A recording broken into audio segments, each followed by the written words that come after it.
Hi hello నమస్తే welcome to అలనాటి అమ్మ రుచులు. ఈరోజు రెసిపీ వచ్చేసి కోడిగుడ్డు నిలవ పచ్చడి. దానికి కావాల్సింది 8 కోడిగుడ్లు తీసుకున్నాం, ఎల్లిపాయలు ఒక 4-5 రెబ్బలు, ఉప్పు రుచికి సరిపడినంత, కారం 1 కప్పు, అల్లం వెల్లుల్లి పేస్ట్ 1 స్పూను, మెంతి పొడి కొంచెం అనమాట, 1 స్పూన్, చిన్న స్పూన్ అనమాట. ఇవన్నీ రెడీగా పెట్టేసుకొని చూసారుగా 8 గుడ్లు ఇలా పెట్టేసుకొని, అంటే గుడ్లను బట్టి ఎగ్స్ను ఎన్ని ఉంటే అన్నీ దాని తగ్గట్టుగా ఉప్పు కారం అవి తీసేసుకోండి. ఓకేనా? ప్లీజ్ లైక్ చేయండి, షేర్ చేయండి, సబ్స్క్రైబ్ చేయడం మాత్రం మర్చిపోకండి, కామెంట్ కూడా చేయండి. ఇప్పుడు అలానే ఒక గిన్నె తీసుకొని గిన్నెలో 1 టీ గ్లాసు వాటర్ వేసేసుకొని ఇప్పుడు స్టవ్ ఆన్ చేసేసుకొని ఆ గిన్నె పొయ్యి మీద పెట్టేద్దాం. పెట్టిన తర్వాత దాని లోపల ఒక చిన్న స్టాండ్, మనం మామూలుగా గిన్నెలు పెడతాం కదా స్టాండ్, ఆ స్టాండ్ అనమాట. ఇలా స్టాండ్ పెట్టేసుకొని, ఎందుకంటే ఆ గిన్నెలో లోపల స్టాండ్ మనం పట్టే గిన్నె చూసేసుకోవాలి. ఇప్పుడు ఆ వాటర్ హీట్ అవుతుంటాయి కదా, మూత కూడా సరిపోయే మూత రెడీ పెట్టుకోవాలి. ఈలోపు ఆ వాటర్ హీట్ అయ్యేలోపు ఒక గిన్నె తీసుకొని, ఒక ఫోర్క్ తీసుకొని ఎగ్స్ అన్నీ దాంట్లో కొట్టేసుకుందాం. 8 ఎగ్స్ కొట్టేసుకోవాలి. ఇలాగా 8 అలానే కొట్టుకోవాలన్నమాట.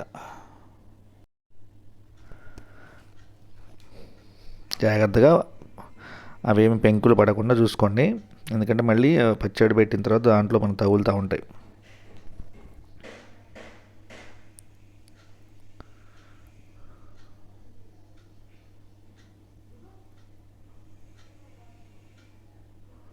ఈ ఎగ్ పచ్చడి నిల్వ ఉంటుందండి.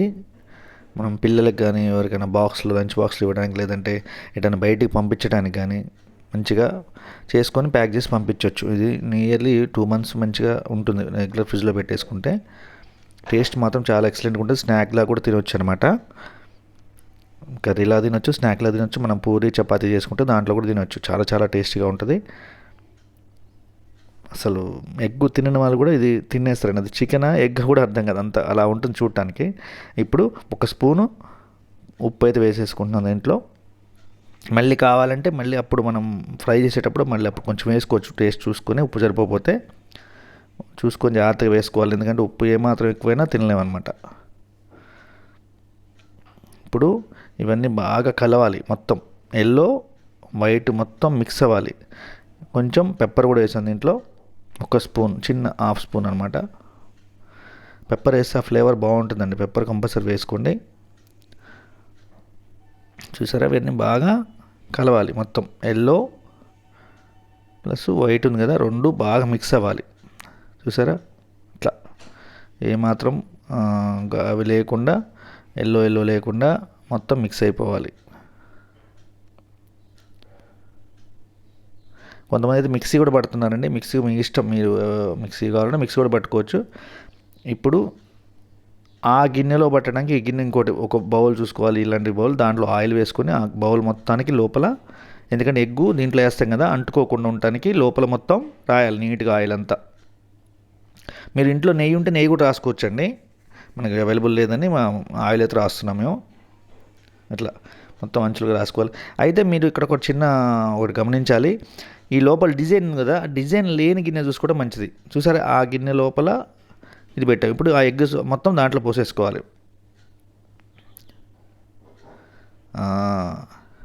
అయితే మేము ఒక పొరపాటు చేసామండి, అట్లా డిజైన్ లేని గిన్నె కావాలి. ప్లస్ ఇంకేంటంటే ఆ గిన్నె లోపల గిన్నె కూడా ఇంకో మూత పెట్టాలి. యాక్చువల్గా ఆ మూత కూడా పెట్టలేదు, మీరు కుక్కర్లో కూడా వేసుకోవచ్చండి. ఇప్పుడు మేము గిన్నెలో పెట్టాక, మీరు కుక్కర్ ఉంటే కుక్కర్ అవైలబిలిటీ ఉంటే కుక్కర్లో వేసుకోండి. కుక్కర్లో పెట్టేసుకొని లోపల గిన్నె కూడా మూత పెట్టి చేసుకోండి. ఇక చూసారా, ఇలా వచ్చింది. ఇప్పుడు స్టవ్ ఆఫ్ చేసేసుకొని ఒక 5 నిమిషాలు అలా ఉడికించుకుంటే ఇలా ఉడికిపోతుందండి. 5-10 నిమిషాలు ఇక దింపేసుకోవడమే. ఇప్పుడు జాగ్రత్తగా చుట్టూ ఇలా గీరి మొత్తం తీసేయాలి. తీసి సన్న ముక్కలు కోసుకోవాలి. చూపిస్తా చూడండి. ఆ డిజైన్ వల్ల రాలేదండి వాస్తవంగా, అదైతే తీసాం చిన్నగా గట్లా ఇలా 4 చిన్న ముక్కలుగా చేసేసుకోవాలి. ఓకే, ముక్కలు అయితే కట్ చేసి పెట్టుకున్నాం. ఇప్పుడు ఒక కళాయి పెట్టుకోవాలి స్టవ్ మీద. చూసారా, స్టవ్ ఆన్ చేసి కళాయి అయితే పెట్టేసుకున్నాం. కడాయిలో ఆయిల్ కొంచెం ఆయిల్ అయితే ఎక్కువే పడుతుందండి, ఎందుకంటే ఆ ముక్కలన్నీ మంచిగా డ్రై అవ్వాలి కదా. ఆల్రెడీ ఇంతకుముందు బాయిల్ చేసుకున్నప్పుడు దాన్ని డ్రై అవ్వాలన్నమాట. ఇప్పుడు ఆ ముక్కలన్నీ ఆయిల్ వేడైన తర్వాత ఈ కడాయిలో వేసేసుకొని బాగా ఎర్రగా వేగాలి. ఎంత బాగా వేగితే అంత స్టాక్ ఉంటుంది అనమాట. సరే, అన్నీ వేసేసుకున్నాం కదా. ఇప్పుడు జాగ్రత్తగా స్లో ఫ్లేమ్లో వేయించుకోవాలి.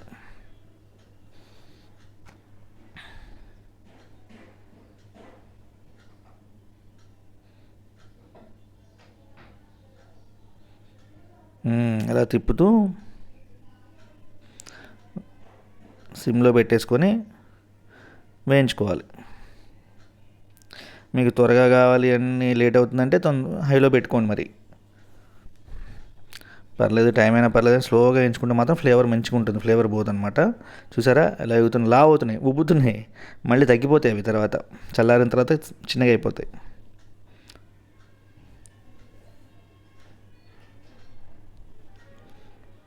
మేము పల్లి ఆయిల్ వేసామండి, పల్లి ఆయిల్ వల్ల నురుగు వస్తుంది. మామూలు రిఫైండ్ ఆయిల్ వేసి రాదు. కొంచెం పసుపు వేసుకుని ఒక స్పూను, కొంచెం సాల్ట్ ఇందాక వేసాం కదా ఒక స్పూను, చూసి మళ్ళీ ఇంకో స్పూన్ వేసేసుకున్నాం. మీకు మీ టేస్ట్ తగ్గట్టు వేసుకోండి. ఇప్పుడు జీలకర్ర ఒక స్పూను, జీలకర్ర పొడి అవైలబుల్ ఉంటే జీలకర్ర పొడి కూడా వేసేసుకోవచ్చు. ఇప్పుడు అల్లం వెల్లుల్లి పేస్ట్ ఉంది కదా ఒక స్పూను, అది కూడా వేసేద్దాం. వేసి మంచిగా అంతా కలిసే విధంగా కలుపుకోవాలి.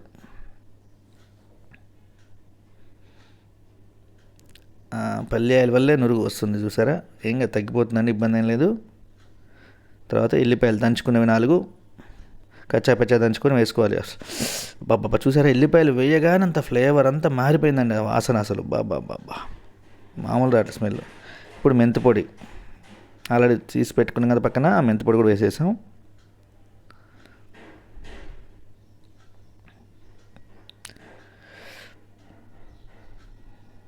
ఇప్పుడు కారం, ఒక కప్పు కారం. ఆ కారం కూడా చూడండి, మీకు కొంచెం కారం ఎక్కువ తినే వాళ్ళు ఉంటే వేసుకోండి, కారాన్ని బట్టి వేసుకోండి మీకు అనుగుణంగా. ఇది ధనియా పౌడర్ అండి, అంటే లవంగాలు, యాలకులు, చెక్క కొంచెం లైట్గా వేసినామండి, దాంట్లో ధనియాలు వేయించుకొని చేసిన పౌడర్ అది ఒక స్పూన్ అయితే వేసాం. అది ఇక మంచిగా అంతా ముక్కలకి అన్నిటికి పట్టే విధంగా కలుపుకోవాలి. చూసారా, నురగబోతుంది. ముక్కలు ఎప్పుడైతే మంచిగా వేగుతాయో అప్పుడు నురగ తగ్గిపోతుందండి, దాని గుర్తది అనమాట. చూసారా, మంచిగా వేగిపోయినాయి. చూసారా ముక్కలు ఎలా ఉన్నాయి, అవి చికెన్ ముక్క పీస్లా ఉన్నాయి. టేస్ట్ అయితే సూపర్ ఉంటుందండి, అసలు చాలా చాలా టేస్టీగా ఉంటుంది. కొన్ని వీడియోల్లో ఎర్రగా అనిపిస్తాయి కదా, అది కారం బట్టి అండి. ఎర్ర కారం కలర్ ఏమైనా వేసినా రెడ్గా వస్తుందండి. మనమైతే కలర్ అలాంటిది ఏమి వాడలేదు, ఓన్లీ కారంతో చేసాం. చూసారా, అదంతా అయిపోయింది. మనమైతే గిన్నెలో బౌల్లో తీసుకున్నాం. ఇది మంచిగా చల్లారిన తర్వాత బాగా ఒక సీసాలో పెట్టేసుకొని పక్కన పెట్టేసుకోవచ్చండి. హ్యాపీగా 2 months అయితే ఉంటుంది. మీరు ఇంకెక్కువ ఉండాలంటే ఫ్రిడ్జ్లో కూడా పెట్టుకోవచ్చు. సరే, మా అమ్మ ఇప్పుడు టేస్ట్ చూస్తుంది. చూడు మమ్మ ఎలా ఉంది.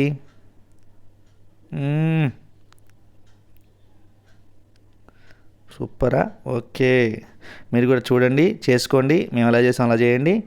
ప్లీజ్ లైక్ చేయండి, షేర్ చేయండి, సబ్స్క్రైబ్ చేయటం మాత్రం మర్చిపోకండి. మరొక మంచి వీడియోతో మళ్ళీ కలుద్దాం. అంతవరకు ఉంటాను, బాయ్. కామెంట్ మాత్రం చేయటం మాత్రం మర్చిపోకండి, ఓకేనా. Bye, thank you.